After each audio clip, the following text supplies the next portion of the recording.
Benvenuti in Community FVG, un viaggio nei territori del Friuli Venezia Giulia. In ogni puntata vi raccontiamo come cooperatrici e cooperatori ogni giorno lavorino responsabilmente per coniugare sviluppo, sostenibilità e mutualità. Conosciamo meglio la nostra regione, scoprendo le idee e i progetti che, giorno per giorno, fanno crescere imprese, comunità e persone. In questa puntata di Community FVG, Cooperativa Phoenix, una casa famiglia per anziani autosufficienti.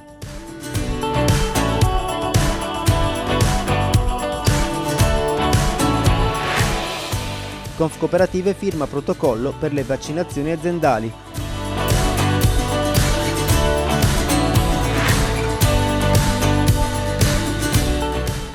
A Monfalcone studenti del Pertini a contatto con il mondo della cooperazione sociale. Ora cominciamo il nostro viaggio. Mondo cooperativo.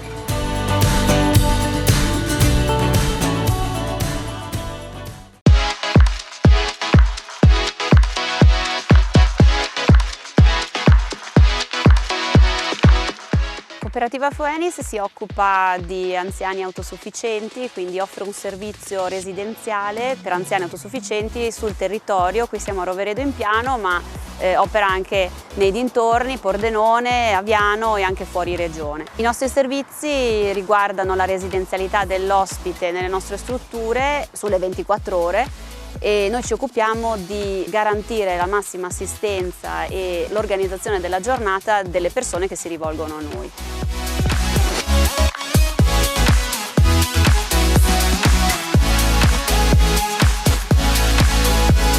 La pandemia che ha colpito tutti, insomma, in questo periodo è stata molto pesante per gli anziani. Per noi operatori è stato proprio uno stress test il Covid, perché ci ha messo di fronte alla difficoltà di avere una relazione normale come avevamo da prima, insomma, con gli nostri ospiti, e non solo ci ha imposto di doverlo spiegare a loro, che si sono trovati dalla sera alla mattina a interrompere le relazioni con l'esterno. Addirittura noi come cooperativa abbiamo deciso di chiudere le strutture una settimana prima dell'ordinanza dell'anno scorso, il 4 marzo, quindi già a febbraio avevamo attuato tutte le misure di prevenzione chiudendo le strutture. Successivamente, come tutti, abbiamo adottato tutte le misure necessarie per la protezione, quindi sia noi che gli ospiti. Perciò sono state adottati DPI, quindi mascherine, visiere e quant'altro in struttura. L'evoluzione del periodo più difficile, ovvero quello dell'anno scorso, si è poi fortunatamente risolta, perché grazie alla possibilità di avere gruppi limitati all'interno delle nostre comunità, quindi non più di 10 persone, 8-10 persone, ha permesso sia agli operatori che agli ospiti stessi di un attimino riequilibrarsi, e quindi utilizzando le risorse che avevamo, le risorse interne, perché logicamente tutti i partner esterni sono stati esclusi dalla vita in comunità, siamo riusciti in qualche modo a ripartire, creando più che altro a me piace dire uno slow care, cioè dando importanza al tempo che avevamo in struttura, perché non potendo più uscire, far entrare persone o volontari o tutti i partner che utilizzavamo per le attività esterne, abbiamo dovuto concentrarci su ciò che noi potevamo fare per loro, ed è stata una cosa molto bella. Abbiamo potuto guardare il bicchiere mezzo pieno, quindi affrontare la cosa in maniera più positiva possibile. Abbiamo anche imparato da questo periodo, cercando la positività, permettendo non solo agli ospiti di viverla in maniera più semplice possibile, perché abbiamo potuto, anche grazie allo spazio esterno, permettere agli ospiti una piccola finestra di normalità, concedendogli i saluti piuttosto che le visite ai propri cari, agli amici, al di fuori, quindi non solamente da un vetro, quindi fuori dalla finestra, bensì utilizzando il giardino, lo spazio esterno, quindi attraverso i terrazzi piuttosto che attraverso proprio il gazebo o gli spazi aperti. Infatti, a parte tutta la pandemia che sta ancora comunque continuando, abbiamo concesso una piccola finestra temporale in estate per permettere questi incontri anche a livello fisico, quindi utilizzando tutti i DPI obbligatori più la distanza di sicurezza, abbiamo concesso il giardino e quindi gli ospiti hanno potuto interagire anche con le proprie famiglie. Questo è stato molto positivo, è stato proprio un respiro che ha permesso di continuare ad affrontare il periodo, perché poi la terza ondata, ovvero più o meno prima di Natale, insomma, è stato nuovamente tragico. E quindi tutte le attività che abbiamo potuto offrire, perché ovviamente offrendo un servizio assistenziale siamo perfettamente consci dell'importanza del gesto assistenziale vero e proprio verso le persone, quindi era importante che noi intervenissimo per garantirgli la possibilità di fare qualcosa malgrado tutto fosse fermo. Utilizzando le risorse interne della cooperativa, quindi sfruttando le nostre potenzialità, abbiamo garantito per tutto il periodo l'attività motoria, che abbiamo intercalato con piccole attività ludico-creative a seconda di quanto gli ospiti poi chiedevano. Quella è stata la cosa bella e positiva, perché abbiamo potuto fermarci anche ad ascoltare in maniera proprio profonda i desideri, i desiderata di tutti e anche applicarli, insomma, anche poterli sviluppare insieme a loro. Cosa che normalmente succedeva però in una frenesia, diciamo, quotidiana che portava a un succedersi di vari eventi, magari piuttosto che attività. Invece in questo modo siamo stati proprio noi e loro. Quindi questa è stata la cosa bella e positiva che siamo riusciti a portare avanti in tutte le nostre strutture. Per esempio a Viano, che è stata aperta da poco, è stata affrontata l'apertura di una struttura in piena pandemia, malgrado la difficoltà ha avuto comunque un ottimo riscontro, perché comunque bisogna pensare che l'anziano che si approccia al nostro mondo, quindi che decide di entrare in un ambiente protetto come la struttura casa famiglia, quindi anziani autosufficienti che soffrono necessariamente, vengono qui perché soffrono la solitudine nei loro luoghi, e in pandemia hanno sofferto molto più di quello che potevano soffrire prima, quindi l'isolamento è stato non solo fisiologico ma anche obbligatorio. Quindi aprire una struttura in questo periodo è stata una sfida che abbiamo affrontato con vero piacere e abbiamo anche vinto, insomma, quindi siamo molto contenti di questo.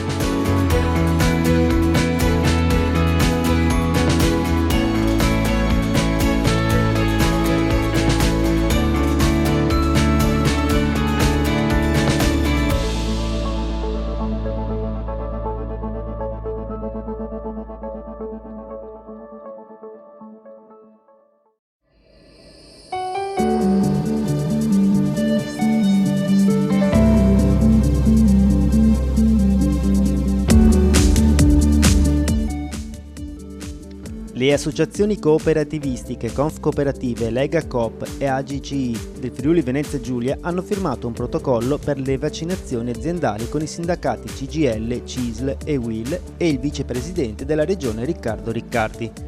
Un passaggio che interessa potenzialmente quasi 34.000 addetti complessivi che si aggiungono agli operatori delle cooperative sociali già vaccinati nei primi mesi dell'anno, in virtù della particolare attività socio-assistenziale svolta. Le somministrazioni saranno effettuate nel completo rispetto delle norme sanitarie di tutela della privacy e saranno a carico delle imprese, quindi con nessun costo aggiuntivo per la collettività. Stiamo tenendo fede a un impegno che ci eravamo presi, quello di dare il nostro contributo fattivo alla campagna vaccinale. Il protocollo infatti punta a ridurre l'afflusso ai punti vaccinali predisposti su tutto il territorio regionale e accelerare sui tempi e la quantità di somministrazioni che sono decisivamente vitali per la salute fisica, psicologica ed economica delle nostre comunità, aggiunge Daniele Castagnavitz, presidente di Confcooperative FVG. Nel suo intervento l'assessore Riccardi ha auspicato garanzie di flussi e dosi per procedere nella campagna vaccinale.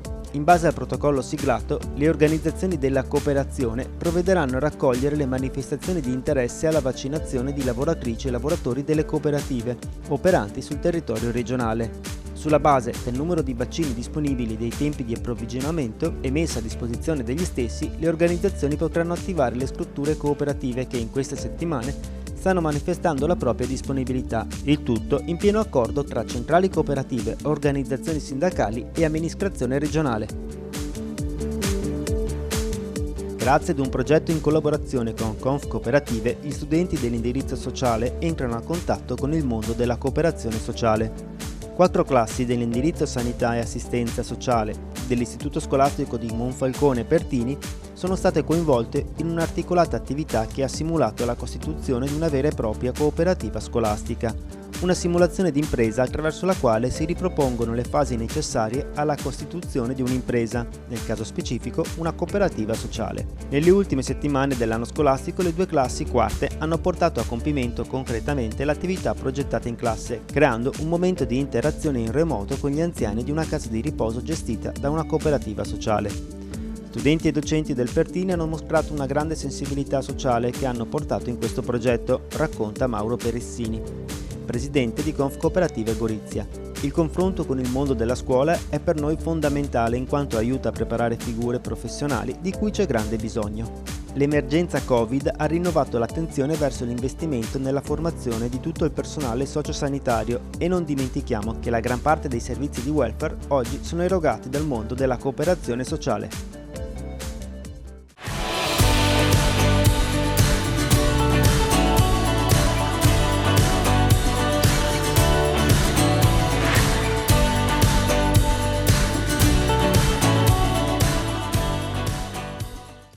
Salve a tutti, la cooperazione è veramente un sistema di impresa resiliente? È stato messo a dura prova durante il 2020, ha resistito? Con quali problemi, con quali opportunità?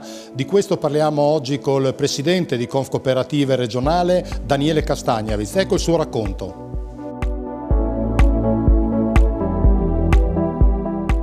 Presidente Castagnaviz, l'emergenza sanitaria ha messo in difficoltà tutte le attività economiche e sociali, ma lo sappiamo con diversa aggressività. Dal punto di vista della cooperazione, qual è la situazione attuale di questi mesi? È chiaro che tutte le misure di contenimento e di prevenzione per la pandemia del Covid hanno inciso su tutti i settori dell'economia, anche se in maniera diversa. Nel nostro caso i primi 2 mesi di lockdown hanno sicuramente inciso in maniera fortissima su tutte le cooperative che forniscono servizi socio-assistenziali, che sono trovate nell'impossibilità di lavorare e di garantire i servizi agli utenti.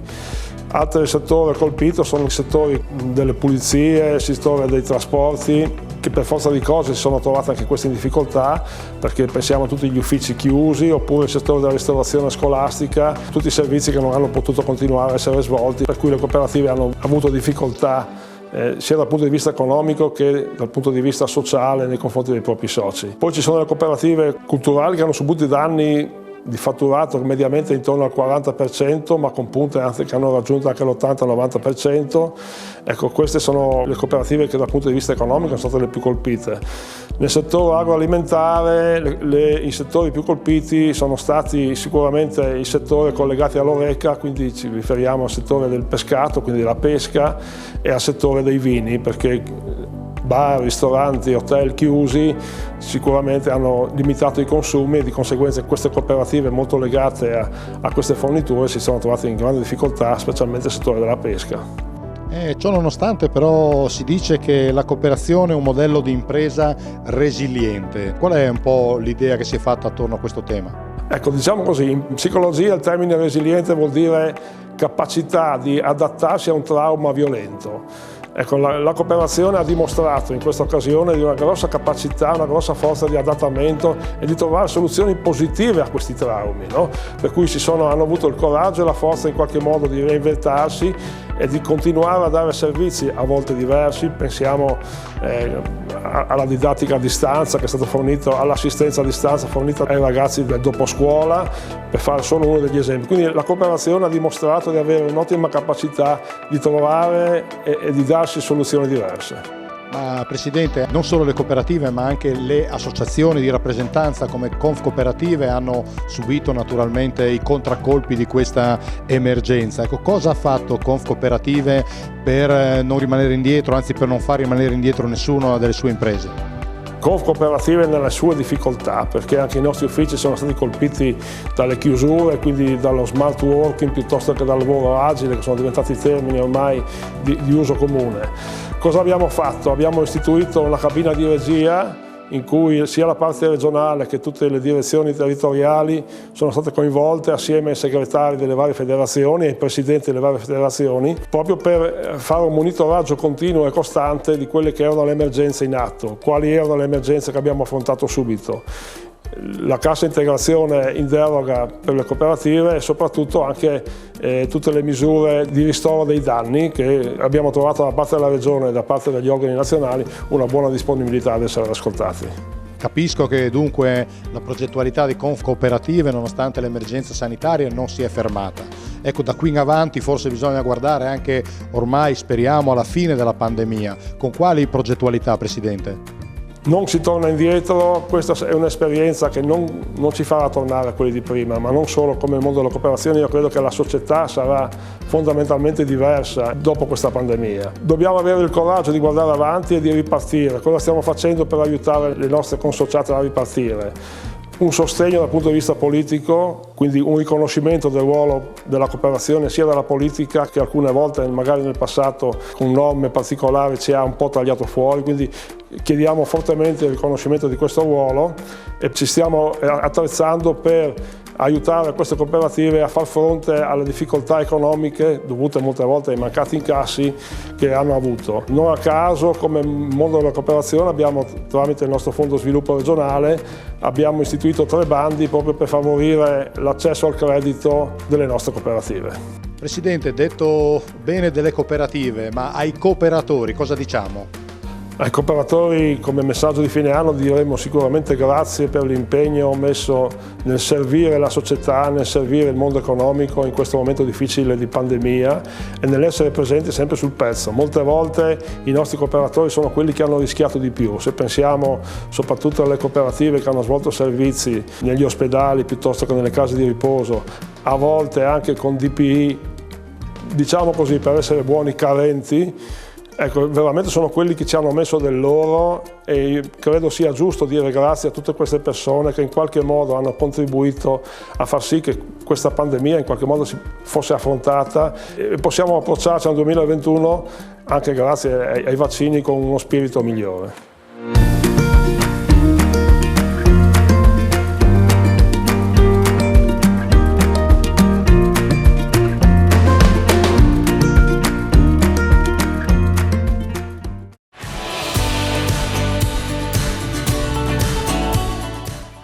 Fine della prima parte. Community FVG continua dopo la pubblicità.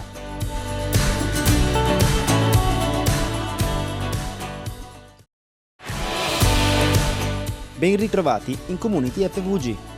Riprendiamo con Mondo Cooperativo. Inizia la seconda parte.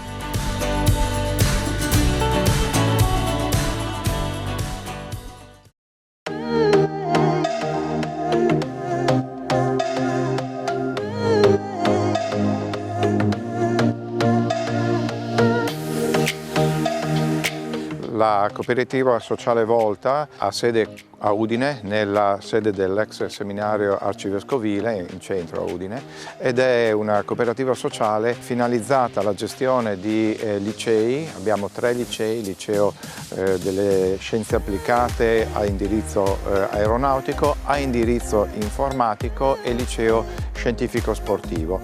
Questi 3 licei hanno tutti la caratteristica di accogliere soggetti che poi andranno nel mercato del lavoro, quindi c'è questa funzione sociale, la funzione sociale anche dell'attività del recupero anni, quindi dare la possibilità a soggetti che vogliono studiare, riprendere un percorso didattico interrotto per varie ragioni.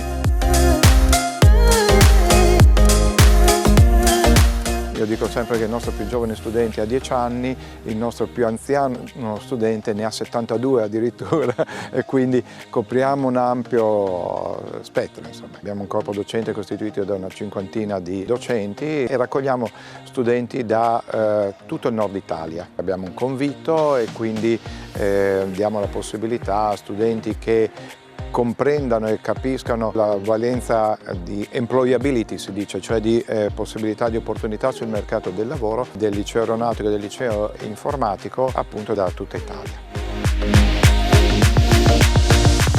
Il percorso naturalmente viene fatto in presenza, ma non è un caso che dica questo in periodo diciamo pandemico.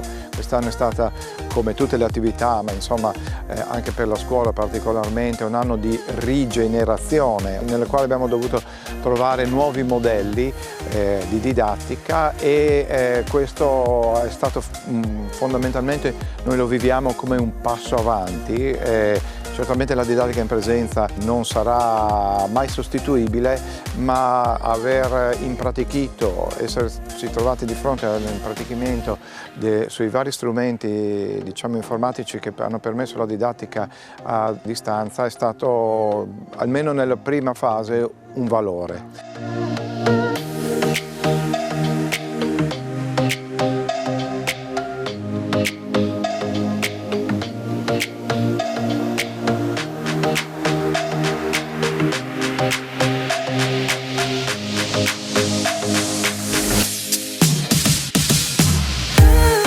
Abbiamo laboratori, abbiamo strutture sportive e curiamo molto il rapporto sia con gli studenti ma anche, e qui viene la funzione cooperativa, diciamo, che chiamiamo interna, verso i nostri docenti, che anche in questo periodo, diciamo, di difficoltà abbiamo cercato di tenere quanto più possibile in sicurezza naturalmente, ma anche vicino e avendo un occhio di riguardo anche, diciamo, dal punto di vista contrattuale.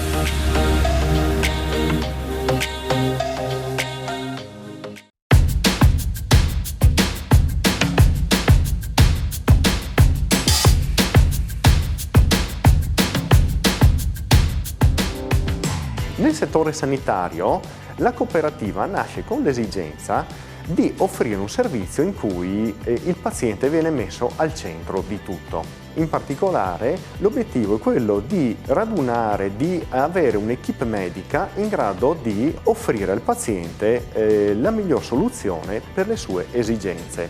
La cooperativa sanitaria rappresenta una grande sfida del nostro territorio, perché da un lato si contrappone alle catene figlie delle grandi multinazionali, dall'altro si contrappone alla, sappiamo benissimo, concorrenza molto forte dell'offerta sanitaria d'oltre confine.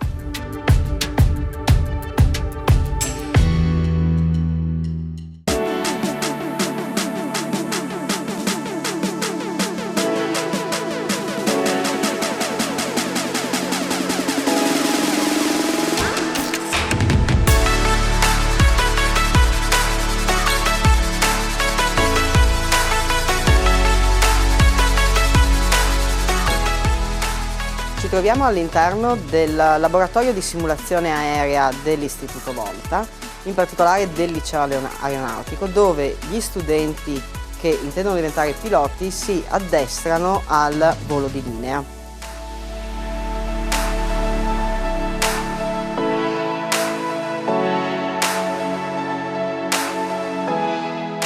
Questo tipo di struttura ci permette di accompagnare gli studenti in quello che è il raggiungimento del loro sogno, cioè diventare piloti, ma allo stesso tempo ha permesso al nostro istituto, grazie alle avanzate tecnologie informatiche, di abituare i nostri ragazzi all'utilizzo della didattica 3.0.